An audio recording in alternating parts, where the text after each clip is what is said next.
کرامت یہ نہیں ہے کہ کوئی ہوا پر اڑ کر آپ کو دکھائے، ہوا پر اڑا آپ کے او ہو یہ تو بڑا اللہ کا ولی، کوئی سمندر پر چل کر پانی پر چل کر آپ کو دکھائے تو آپ اس کو اللہ کا ولی مان لیں،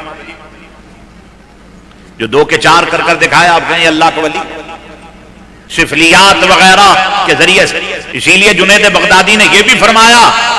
کہ اگر کوئی تمہیں ہواؤں پر اڑتا بھی نظر آئے لیکن حضور کی شریعت پر اس کا عمل نہ ہو تو اس کو ولی نہ ماننا۔ یعنی شریعت کو ولایت سے، طریقت سے، تصوف سے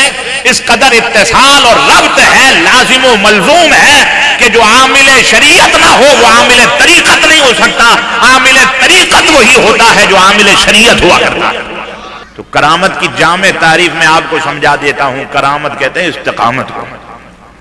آپ نے کہا لا الہ الا اللہ محمد الرسول اللہ، سوائے اللہ کے کوئی معبود نہیں اور محمد صلی اللہ علیہ وسلم اللہ کے رسول۔ ایک موقع پر آقا علیہ السلام سے جب کسی صحابی نے پوچھا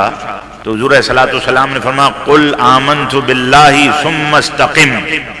تم کہو کہ میں اللہ پر ایمان لایا پھر ڈٹ جاؤ اس پر، پھر ادھر ادھر نہیں ہونا۔ یہی کرامت ہے مومن کی کہ جو کلمہ توحید اس نے پڑھ لیا، جو دین اللہ نے اس کو دے دیا، شکر ادا کرے کہ اللہ تبارک و تعالی نے اسے اپنا بندہ بنا لیا ہے اور اپنے محبوب کا امتی بنا دیا ہے، اب اس دین پر ڈٹا رہے گا، یہ اس کی کرامت ہے۔ صوفیہ کی زبان میں، لینگویج میں کہتے ہیں کرامت کیا ہے، اور صوفیہ کہتے ہیں استقامت جو ہے یہ 1000 کرامتوں پر حاوی ہے، استقامت اگر مل جائے۔ چنانچہ ہر ولی کی جو اولین کرامت ہے وہ اس کی دین پر استقامت ہے، اور دین پر استقامت جس کو مل جائے،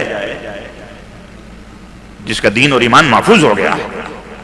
تو اس سے بڑی کرامت کیا ہوگی۔ پھر اس کرامت کے جلوے ہوتے ہیں کہ اللہ تبارک و تعالی مزید ان پر عنایات فرماتا ہے، مزید عطا کرتا ہے، لیکن ملتی استقامت کی وجہ سے۔ ولی بنتا ہے حضور کی غلامی سے، کرامت ملتی ہے غلامی پر ڈٹ جانے سے۔ قرآن میں اللہ تعالیٰ فرماتا ہے ان الذین قالوا ربنا اللہ ثم استقاموا تتنزل علیہم الملائکہ، بے شک جنہوں نے کہا کہ ہمارا رب اللہ ہے، ثم استقاموا پھر اس پر ڈٹ گئے،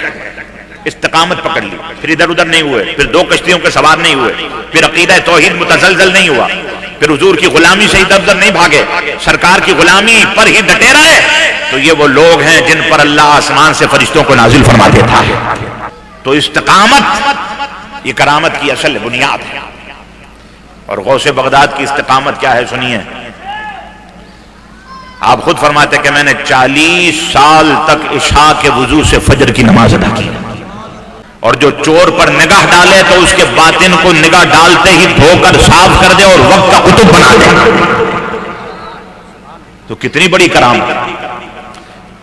جس کے مجلس واعظ میں یہودی آئیں تو کلمہ پڑھ لیں، نصرانی آئیں تو کلمہ پڑھ لیں۔ حضرت غوث پاک نے خود فرمایا کہ میرے ہاتھ پر 5000 سے زیادہ یہودیوں نصرانیوں نے اسلام کو قبول کیا ہے،